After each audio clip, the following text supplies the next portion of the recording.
Good morning, नमस्कार। आप सभी का ग्रेविटी पॉइंट ऑफिशियल चैनल में स्वागत है। मैं सुरेश धरदुबे भूगोल की प्रैक्टिस श्रृंखला के साथ उपस्थित हूं।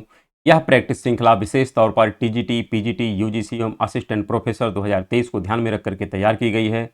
चैनल को सब्सक्राइब, लाइक एवं शेयर करने के लिए आप सभी का धन्यवाद। यदि आपने अभी तक चैनल को सब्सक्राइब नहीं किया तो चैनल को सब्सक्राइब करें, लाइक करें एवं प्रमोट करें, जिससे प्रत्येक वीडियो का नोटिफिकेशन आप लोगों तक पहुँच सके। प्रत्येक वीडियो का पीडीएफ मटेरियल भी टेलीग्राम चैनल पर उपलब्ध है, आप उसे वहां से डाउनलोड करें, जिसका लिंक नीचे कमेंट बॉक्स में दिया गया है। आज का जो एपिसोड है यह विशेष तौर पर समुद्र विज्ञान से संबंध रखने वाले प्रश्नों पर आधारित है, जिसके अंतर्गत कई प्रकार के प्रश्न यहाँ पर शामिल किए गए हैं। जिसमें कुछ समुद्रीय डिपोजिट हैं, मतलब डिपोजिशन है, निक्षेप जिसको हम कहते हैं, साथ में यहाँ पर प्रवाल से संबंधित कुछ प्रश्न हैं, और साथ में यहाँ पर देखा जाए जो महासागरीय नितल उच्चावच हैं उसके संबंध में भी कुछ प्रश्न यहाँ पर समाहित किए गए हैं। तो इन सभी प्रश्नों की आज हम चर्चा करेंगे। देखा जाए तो इस प्लेटफॉर्म के माध्यम से एक तो प्रैक्टिस सीरीज चलाई जा रही है, एक है मानचित्र द्वारा विश्व का भूगोल, और एक है आपका समकालीन तथ्य। तो इस प्रकार से देखा जाए तो इस प्लेटफॉर्म से 3 सीरीज आपके सामने प्रस्तुत की जा रही हैं, और आप तीनों सीरीज का भरपूर लाभ उठाएं और अपने एग्जाम को सुदृढ़ बनाने का पूरा प्रयास करें। तो चलिए प्रारंभ करते हैं। आज का जो सबसे पहला प्रश्न है, एक तरफ है गर्त और एक तरफ है महासागर का नाम। बताना है कि कौन सा गर्त किस महासागर से संबंध रखता है। हम लोग इसके विषय में अतीत में भी कई तथ्यों पर चर्चा कर चुके हैं, लेकिन फिर भी अगर देखा जाए इस पर चर्चा हम लोग मानचित्र द्वारा विश्व के भूगोल में भी किए हैं। तो यहाँ पर आइए उसी के बारे में हम लोग समझते हैं कि जो सुंडा गर्त है इसका कहाँ से संबंध है। तो सुंडा गर्त जो है यह हिंद महासागर से है, अर्थात जो आपका जावा, सुमात्रा, जो इंडोनेशिया का पार्ट है उसी के पास में आपको देखने को मिलता है सुंडा गर्त। तो यह हिंद महासागर से संबंध रखता है, और वो भी कौन सा हिंद महासागर है? पूर्वी हिंद महासागर है। इसी प्रकार अगर हम मारियाना गर्त की बात करें तो मारियाना गर्त प्रशांत महासागर में है, लेकिन किस महासागर में है? तो प्रशांत के उत्तरी भाग में देखने को मिलता है मारियाना गर्त। और इसी की सबसे गहरी जो स्थलाकृति है जिसका नाम है चैलेंजर डीप। इसी प्रकार प्योर्टरिको ट्रेंच की अगर बात करें, प्योर्टरिको गर्त की बात करें, तो इसकी भी चर्चा हम लोग कर चुके हैं। तो यह आपका देखने को मिलता है अंध महासागर, अर्थात अटलांटिक महासागर का मध्य वाला पार्ट, जहां पर वेस्ट इंडीज है वहीं पर देखने को मिलता है प्योर्टरिको गर्त। इसी प्रकार अगर हम आटाकामा मरुस्थल की बात करें तो आटाकामा मरुस्थल का दक्षिणी प्रशांत महासागर से संबंध है, क्योंकि चिली के तट पर देखने को मिलता है आपका आटाकामा मरुस्थल। तो चिली का तट प्रशांत महासागर से लगा हुआ है, इस आधार पर इसका आंसर, मतलब इसका मिलान हो जाएगा दक्षिणी प्रशांत महासागर से। और आप इन सब के आधार पर अगर उत्तर का चयन करें तो हो जाएगा 3214। तो 3214 अर्थात सी आंसर सही हो जाएगा। अगले प्रश्न पर चलते हैं। अगला प्रश्न भी काफी बेहतर यहाँ पर है। लिखा है, किस प्रकार के महासागरीय निक्षेप महासागरीय तलों में सर्वाधिक क्षेत्र पर विस्तारित हैं? हमको बताना है कि किस प्रकार का महासागरीय निक्षेप महासागरीय तलों में सर्वाधिक क्षेत्र पर विस्तृत है, इसके विषय में हमको बताना है। तो स्पष्ट रखिएगा, यहाँ पर इसका जो आंसर होगा यह होगा जैविक निक्षेप। कैसा होगा? जैविक निक्षेप। जैविक निक्षेप में भी 2 टाइप होते हैं, एक होता है तटतल स्थलीय और एक होता है अगाध। तो इन दोनों को हम लोग जैविक के अंतर्गत ही रखते हैं, और इसी का सर्वाधिक विस्तार महासागर के तली पर देखने को मिलता है, अर्थात आंसर हो जाएगा ए। अगले प्रश्न पर चलते हैं। और अगला प्रश्न, अच्छा अगर इसी में हम एक पॉइंट और बताना चाहें कि समस्त महासागर में जो सर्वाधिक डिपोजिशन होता है किसका होता है? तो लाल मृतिका का होता है। यह भी आपको स्पष्ट रखना है, सर्वाधिक निक्षेप किसका होता है? तो लाल मृतिका का होता है, अगर ओवरऑल सभी महासागरों का एवरेज निकालेंगे तो। अगला प्रश्न यहाँ पर लिखा गया, समतल शीर्ष की अंतः सागरीय पहाड़ियों को क्या कहते हैं? अर्थात अंतः महासागरीय पहाड़ी है लेकिन इसका शीर्ष सपाट है, अर्थात यह एक पठार जैसी संरचना है। और इस पठार जैसी संरचना को हम लोग पिछले एपिसोड में डिस्कस किए थे, उसी को कहते हैं गियोट। क्या कहते हैं? गियोट। तो गियोट अंतः महासागरीय एक स्थलाकृति है जिसका शीर्ष कैसा होता है? सपाट होता है, पठार जैसा होता है। और अगर शीर्ष नुकीला हो जाता तो उसी को हम कहते हैं सी माउंट। अर्थात इस प्रश्न का आंसर जो हो जाएगा ये होगा डी। अगला प्रश्न है, महासागरीय मग्न तट की गहराई कितनी होती है? तो महासागरीय मग्न तट की जो गहराई होती है यह देखा जाए तो 100 फैदल होती है, 100 फैदल, या इसी को हम फैदम भी कहते हैं। और यही 1 फैदम बराबर चूंकि होता है 6 फीट, इस आधार पर आप करेंगे तो ये हो जाएगा अनौसत 600 फीट, और इस आधार पर जो मीटर में गहराई हो जाएगी ये हो जाएगी 200 मीटर। क्या हो जाएगी? 200 मीटर। तो यह होती है महासागरीय मग्न तट की गहराई। और अगर इसके हम झुकाव की बात करें कि कितना इसका स्लोप का ढाल होता है, तो यह लगभग 1 डिग्री से लेकर के 3 डिग्री के मध्य इसका झुकाव होता है। अर्थात इस प्रकार से जो इंक्लिनेशन मिलता है, यह इंक्लिनेशन अगर हम कैलकुलेट करें तो यह 1 से 3 डिग्री के मध्य में इसका झुकाव देखने को मिलता है। और औसत अगर हम देखें महासागरीय मग्न तट की जो चौड़ाई होती है करीब करीब 80 किलोमीटर मिलती है। लेकिन अगर हम बात करें कि सर्वाधिक चौड़ा मग्न तट कौन सा है, तो सर्वाधिक चौड़ा मग्न तट आपको मिलता है साइबेरियन सेल्फ, जिसकी चौड़ाई लगभग 1500 किलोमीटर है। और इन सब की चर्चाएं हम लोग कल के एपिसोड में कर चुके हैं।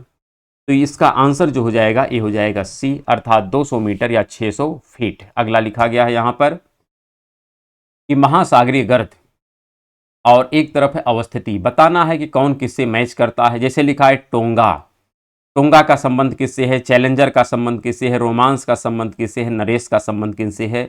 तो टोंगा गर्त आपको कहाँ देखने को मिलता है, इसके विषय में हमको स्पष्टता होनी चाहिए। अगर हम टोंगा गर्त की बात करें तो टोंगा गर्त आपको मिलता है दक्षिणी प्रशांत में। कहाँ मिलता है? इसका संबंध है दक्षिणी प्रशांत से।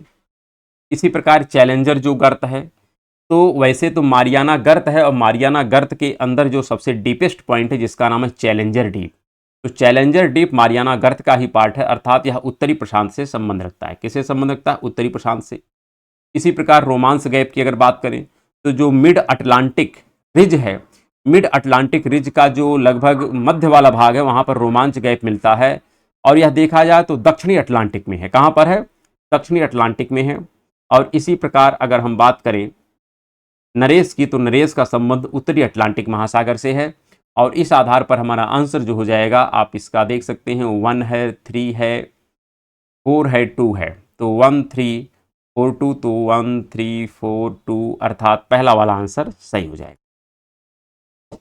अगला प्रश्न यहाँ पर लिखा गया, निम्नलिखित में से कौन सा निक्षेप महासागरों में सर्वाधिक गहराई वाले भागों में पाया जाता है। तो आपको स्पष्ट होना चाहिए कि जो महासागर है इसमें सर्वाधिक गहराई वाले भाग में कौन सा निक्षेप पाया जाता है, तो उसका नाम है लाल मृत्तिका। क्या नाम है? लाल मृत्तिका। और हमने आपसे यह स्पष्ट किया कि सभी महासागरों का अगर हम ओशनिक डिपॉजिट की बात करें तो सर्वाधिक जो विस्तृत क्षेत्र में डिपॉजिट है वो है लाल मृत्तिका का। किसका है? लाल मृत्तिका का।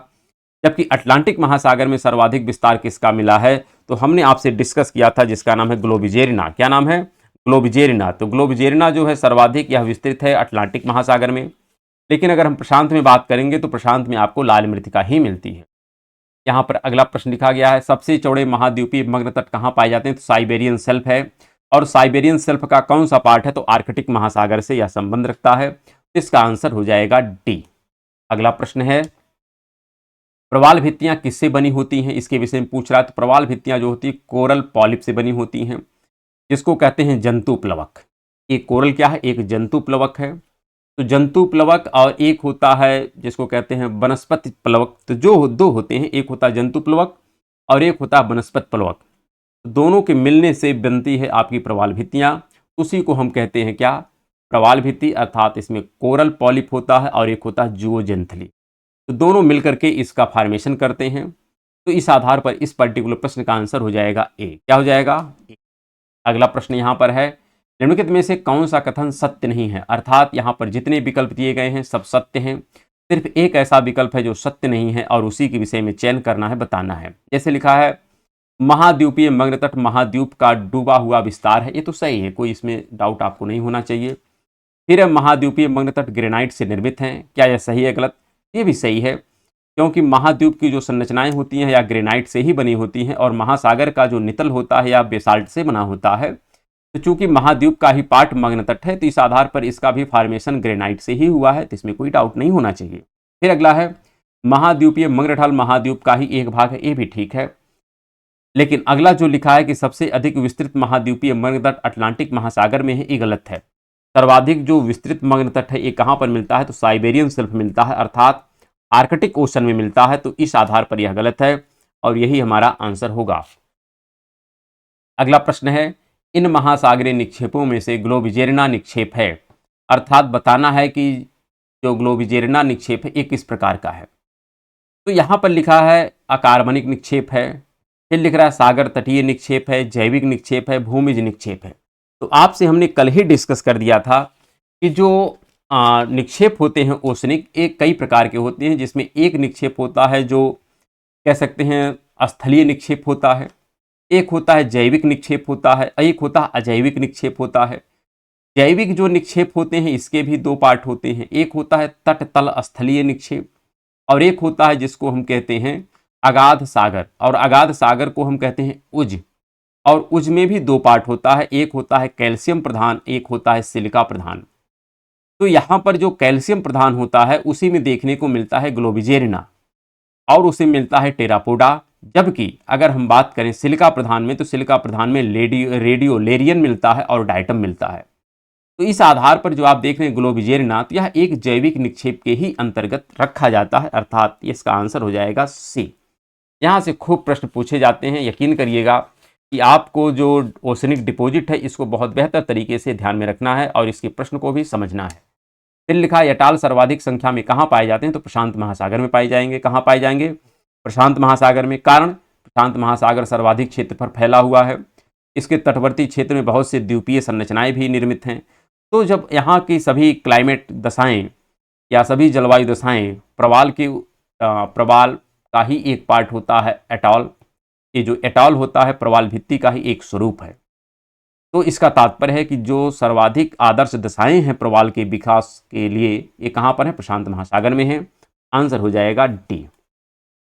अगला प्रश्न यहाँ पर लिखा गया है, निम्नलिखित कथनों का परीक्षण करें तथा सही उत्तर का चयन करें और बताएं कि कौन सा उत्तर सही होगा। जैसे लिखा है तटीय प्रवाल भित्ति स्थल की सीमा से सटी होती है, तो क्या यह सही है गलत? तो सही है। तटीय प्रवाल भित्ति का तात्पर्य होता है कि तट से सटी हुई संरचना होती है। अवरोधक का तात्पर्य होता है कि प्रवाल भित्तियां स्थल से लैगून द्वारा पृथक होती हैं। अगर यहाँ पर स्थल है तो बीच में कुछ आपको लैगून जैसी संरचनाएं मिलती हैं, फिर यहाँ पर दूर जाके फिर आपको प्रवाल भित्ति मिल जाती है, तो इस आधार को हम कहते हैं अवरोधिका प्रवाल भित्ति। जैसे ऑस्ट्रेलिया की महान प्रवाल भित्ति देखने को मिलती है। तो यह भी सेंटेंस सही लिखा है। फिर लिखा है Great Barrier Reef New South Wales के पूर्व में पाई जाती है, तो न्यू साउथ वेल्स के पूर्व में नहीं पाई जाती है, अर्थात यह सेंटेंस गलत है। फिर लिख रहा है ये ऑस्ट्रेलिया के पूर्व में पाई जाती है। फिर यहाँ पर लिखा एटॉल एक मुद्रिका आकार का द्वीप है, तो क्या यह सही है या गलत? तो एटॉल जो होता है मुद्रिका के समान का ही एक द्वीप है, ये भी सही है, अर्थात यहाँ पर आंसर जो हो जाएगा ए बी डी होगा। क्या होगा? ए बी डी होगा। अगला प्रश्न यहाँ पर लिखा गया, महासागरीय तल के उच्चावच मंडलों में सर्वाधिक विस्तार है, किसका सर्वाधिक विस्तार है इसके विषय में हमको बताना है। तो आपको स्पष्ट होना चाहिए कि महासागर की शुरुआत कहाँ से होती है। वैसे पहले अगर हम जल से बात करें कि स्थल के बाद जहाँ से महासागर का जल मिलता है वो होता है महाद्वीपीय मग्न तट, फिर महाद्वीपीय ढाल, महाद्वीपीय उभार, उसके पश्चात आपको देखने को मिलता है महासागरीय नितल। तो यहाँ पर सर्वाधिक जो क्षेत्र है वो किसका है? तो महासागरीय नितल का होता है, अर्थात गहन सागरीय मैदान का होता है। करीब करीब इसका क्षेत्र आपका 76% के आसपास होता है। देश की अगर हम बात करें तो करीब करीब 8.5% आपका मग्न तट है और 8.5% के आसपास आपका मग्न ढाल मिलता है, और गर्त जो होता है यह करीब करीब 7% के आसपास मिलता है।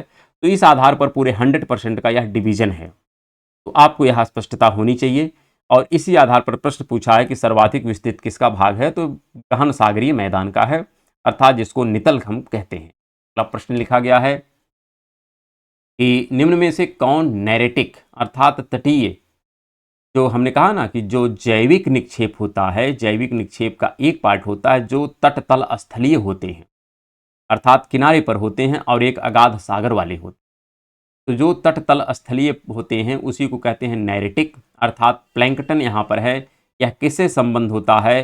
तो यहाँ पर लिखा है कि सागरीय जीवों के अस्थिपंजर के विघटन से प्राप्त पदार्थ से यह निर्मित होने वाला एक डिपोजिशन है। तो इसका आंसर हो जाएगा सी। क्या हो जाएगा? सी, क्योंकि जैविक की बात है, आपको ध्यान रखना ये जैविक है। तो यहाँ पर जितने आपको विकल्प दिखाई पड़ रहे हैं इसमें जैविक पार्ट केवल इसी में दिखाई पड़ रहा है, और कहीं पर जैविक है क्या? कहीं नहीं जैविक है। इसका संबंध जैविक है, इसलिए इसका संबंध आंसर हो जाएगा सी। अगला प्रश्न है कथन और कारण पर आधारित है। कथन लिख रहा है कि उष्णकटिबंधीय क्षेत्रों में प्रवाल भित्तियां प्रमुखतया से महासागरों के पूर्वी भाग में पाई जाती हैं, क्या यह सही है गलत? ये गलत है। महासागर के पूर्वी भाग में नहीं पाई जाती, बल्कि महाद्वीप के पूर्वी भाग में पाई जाती है और महासागर के पश्चिम भाग में पाई जाती है। जैसे ऑस्ट्रेलिया का पूर्व में, तो ऑस्ट्रेलिया का पूर्व तो महाद्वीप का पूर्वी भाग, लेकिन प्रशांत का पश्चिमी भाग हो गया, तो यह गलत है। फिर लिख रहा है प्रवालों की वृद्धि हेतु जो टेम्परेचर यहाँ पर डिफाइन किया गया है, यह 18 से 30 डिग्री सेंटीग्रेड बताया गया है। तो वैसे तो यह भी पूरी तरीके से सही नहीं है, लेकिन कुछ हद तक सही है, क्योंकि जो टेम्परेचर की बात होती है यह लगभग 20 से 22 डिग्री सेंटीग्रेड मानी जाती है। तो 20 से 22 डिग्री सेंटीग्रेड अगर एग्जैक्ट नहीं भी दिया है तब भी 18 से 30 तो दिया है, तो यह लगभग सही माना जा सकता है। लेकिन पहला वाला तो पूरी तरीके से गलत है, क्योंकि पश्चिम भाग में पाया जाता है, ना कि पूर्व भाग में पाया जाता है। तो इस आधार पर इस पर्टिकुलर प्रश्न का आंसर हो जाएगा डी। क्या हो जाएगा? डी। चलिए अगला प्रश्न यहाँ पर लिखा गया है, सूची 1 को सूची 2 के साथ सुमेलित कीजिए और बताइए कौन सा सही होगा। जैसे एक तरफ है नदी और एक तरफ है इसका मुहाना, जैसे ओरनिको नदी। तो ओरनिको नदी की ही एक सहायक नदी है जिसका नाम करोनी, और करोनी नदी पर ही एक जलप्रपात है जिसका नाम एंजल जलप्रपात। हम लोग डिस्कस कर चुके हैं, जो मानचित्र द्वारा विश्व के भूगोल की सीरीज है उसमें बहुत विस्तृत चर्चा इस पर्टिकुलर टॉपिक पर किया गया है। तो ओरनिको नदी का संबंध कहाँ से है? तो यह नदी कहाँ पर अपने जल का विसर्जन करती है? तो कैरेबियन सी में। और कैरेबियन सी किसका पार्ट है? तो अंध महासागर का पार्ट है। किसका पार्ट है? अंध महासागर का पार्ट है। तो इसका आंसर हो जाएगा डी। अरे इसका मिलान होगा 3 से। फिर है नाइजर। अब नाइजर जो नदी है, एक कहाँ अपने जल का विसर्जन करती है? इस पर भी चर्चा हम लोग अफ्रीका महाद्वीप के अंतर्गत कर रहे हैं। तो यह गिनी की खाड़ी में अपने जल का विसर्जन करती है। बोलगा जो है, इसके विषय में आपको समझना है।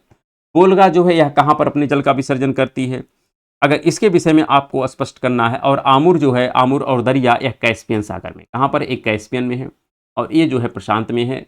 अर्थात हमारा जो आंसर हो जाएगा ये हो जाएगा 3124। तो 3124 अर्थात यहाँ पर आंसर जो हो जाएगा, पहला तो हो जाएगा 3 फिर 1, तो 3142।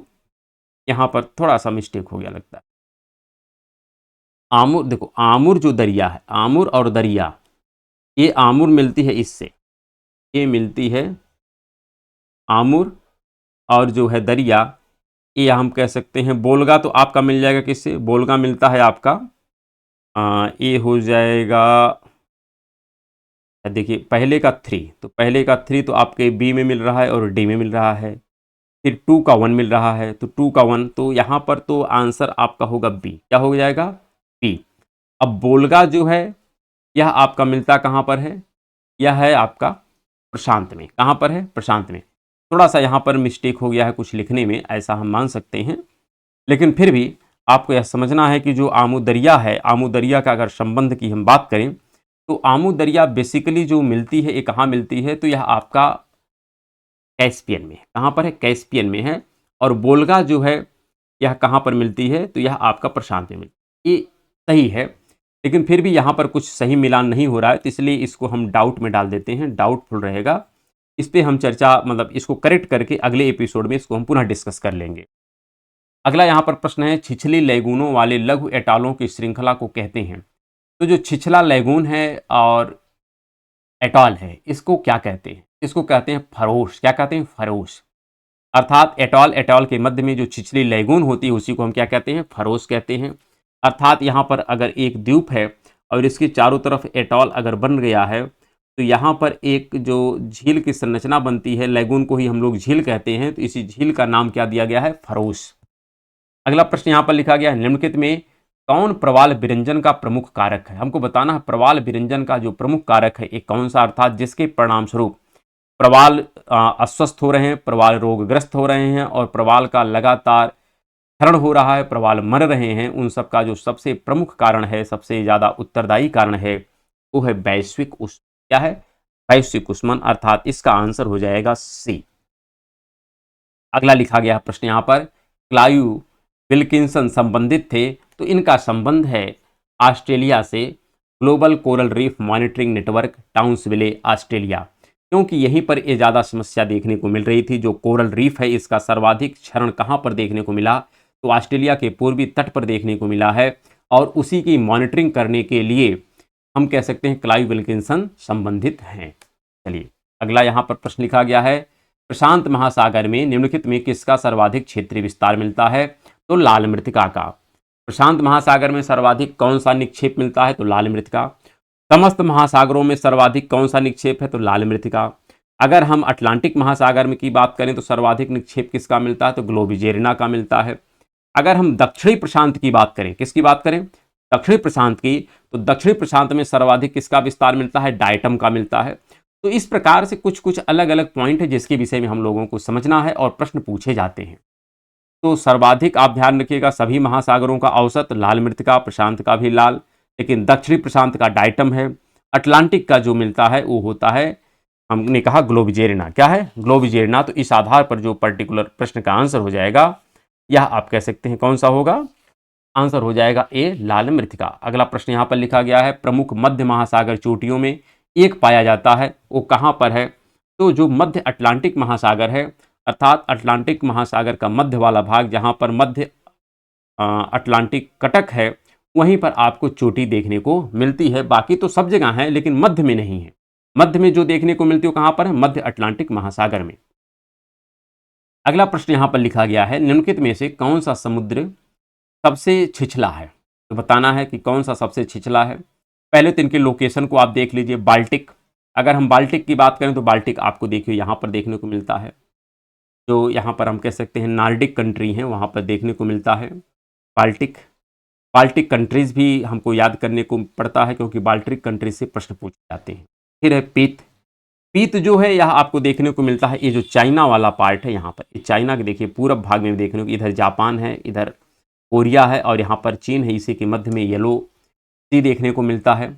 इसी प्रकार काला सी, तो काला सी आपको यहाँ पर देखने को मिलता है जो एशिया और यूरोप के मध्य में है। और अगर हम नॉर्थ सी की बात करें तो नॉर्थ सी आप देखिए यहाँ पर यूके के बगल में आपको देखने को मिलता है। तो इस आधार पर इन सभी सभी सागरों में जो सबसे छिछला है, मतलब जिसकी बेसिन सबसे कम गहरी है, वो है येलो सी। तो येलो सी का जो बेसिन है सबसे कम गहरा है। देश जितने हैं उनका बेसिन सबसे ज़्यादा, मतलब गहरा अगर इसमें बात करें तो सबसे गहरा किसका मिलता है? तो काला सागर। काला सागर का बेसिन इन सभी में सबसे ज़्यादा है और लगभग 1100 मीटर गहरा है। कितना है? 1100 मीटर। और जबकि येलो का अगर हम गहराई की बात करें तो लगभग 152 मीटर। कितना है? 152 मीटर है। इस आधार पर इस पर्टिकुलर प्रश्न का आंसर जो हो जाएगा, ये हो जाएगा बी, अर्थात पीत यानी येलो सागर। अगला प्रश्न यहां पर लिखा गया है, निम्नलिखित में से भूभाग से समुद्र के लिए कौन सा अनुक्रम सही है? अर्थात जब आप महाद्वीप से महासागर की तरफ चलते हैं तो क्रम से आपको कौन सी स्थलाकृतियां देखने को मिलती हैं? तो सबसे पहला जो महाद्वीप से सटा हुआ भाग होता है उसका नाम है महाद्वीपीय मग्न तट, उसी को कहते हैं शेल्फ, सबसे पहला पार्ट। फिर है महाद्वीपीय मग्न ढाल, तो महाद्वीपीय ढाल आ जाता है। फिर है समुद्री मैदान, पितल आता है। और फिर है महासागर की गहराई। तो यही इसका सही अनुक्रम है।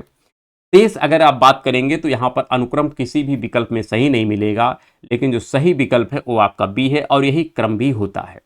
हाँ, ये जो आप महासागरी मैदान और महासागरी गर्त की बात करते हैं, इसमें हम किसी एक को आगे पीछे कर सकते हैं, लेकिन दोनों क्रम सही है। एक तरफ से चलेंगे तो गर्त पहले मिल जाएगा, मैदान बाद में मिलेगा, तो दूसरे तरफ से चलेंगे तो मैदान पहले पड़ जाएगा, गर्त बाद में आएगा। तो इस आधार पर सही है, कोई यहाँ पर ऑब्जेक्शन नहीं है। फिर अगले प्रश्न पर हम चलते हैं। अगला प्रश्न है, निम्नलिखित में से कौन सी समुद्री विशेषता मूंगे की चट्टानों के तीव्र विकास के लिए सहायक नहीं है? हमको बताना है कि कौन सी समुद्री विशेषता मूंगे के चट्टानों के तीव्र विकास के लिए सहायक नहीं है। मूंगा का तात्पर्य होता है कोरल, प्रवाल। तो प्रवाल के विषय में पूछ रहा है कि विकास के लिए कौन सा सहायक नहीं है, अर्थात यहाँ पर जितनी दशाएं दी गई हैं तब प्रवाल के विकास के लिए आवश्यक है। सिर्फ एक ऐसी विशेषता है जिसमें प्रवाल का विकास बेहतर तरीके से नहीं हो सकता है। अब उसी का चयन करना, जैसे द्वीपीय तट के समीप, तो जहां पर द्वीप होता है वहां पर प्रवाल बहुत अच्छे तरीके से विकसित होते हैं। हिल के आसपास भी विकसित होते हैं, छोटी नहरों के समीप भी विकसित होते हैं, क्योंकि इसके लिए शर्त ही यही है कि गहराई जो होती है 30 से 35 फैदम, टेम्परेचर 20 से 22 डिग्री, जो सैलिनिटी होती है 27 से 30 ग्राम प्रति हजार होता है।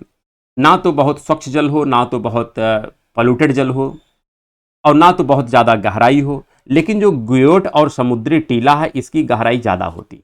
तो जब गहराई ज़्यादा हो जाएगी तो यहाँ पर प्रवाल का विकास सही तरीके से नहीं हो सकता है, अर्थात यह गलत है और इसी आधार पर यह आंसर है। अगला प्रश्न लिखा गया है, विश्व की निम्नलिखित झीलों में से किसका क्षेत्रफल अधिकतम है, बताना है।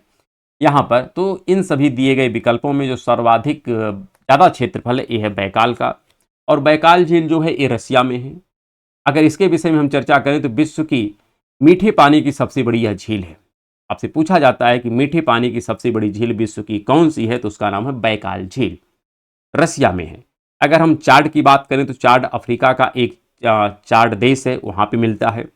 टीटीकाका की अगर हम बात करें तो टीटीकाका आपको देखने को मिलता है पेरू और बोलिविया के क्षेत्र में, जो दक्षिणी अमेरिका का पार्ट है। इसके विषय में हम लोग विश्व के मानचित्र में डिस्कशन कर चुके हैं। फिर अगर हम बात करें निकारागुआ, तो निकारागुआ भी आपको देखने को मिलता है सेंट्रल अमेरिका का पार्ट है। हम लोग अमेरिका महाद्वीप में भी इसकी चर्चा कर चुके हैं। तो निकारागुआ जो सेंट्रल अमेरिका का एक राष्ट्र है, वहीं पर आपको देखने को मिलता है एक झील है जिसका नाम है निकारागुआ झील। तो इन सब का क्षेत्रफल कम है, लेकिन ज़्यादा क्षेत्रफल किसका है सबसे, तो है बैकाल, जो मीठे पानी की सबसे बड़ी विश्व की झील है। अगला यहाँ पर मिलान करना है। ये सीधा सीधा है, कुछ इसमें ज़्यादा हमको चिंता का विषय है नहीं, क्योंकि अटलांटिक लिखा है तो अटलांटिक से मिलान कर दो, ठीक हो गया। पैसिफिक की बात किया तो प्रशांत से मिलान कर दो, तो सोचना नहीं है। अंटार्कटिक की बात किया तो अंटार्कटिक से मिलान कर दो। फिर जो बचा कार्लसबर्ग, इसका हिंद महासागर से मिलान, तो आंसर आपका मिल जाएगा यहाँ पर 3 हो जाएगा, 4 हो जाएगा।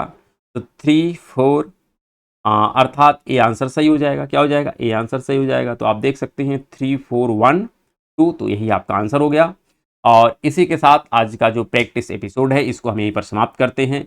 कल हम लोग पुनः एक नए एपिसोड में मिलते हैं, और एक जो डाउटफुल प्रश्न था उसकी भी चर्चा हम लोग कल के एपिसोड में करेंगे। तब तक के लिए नमस्कार, धन्यवाद।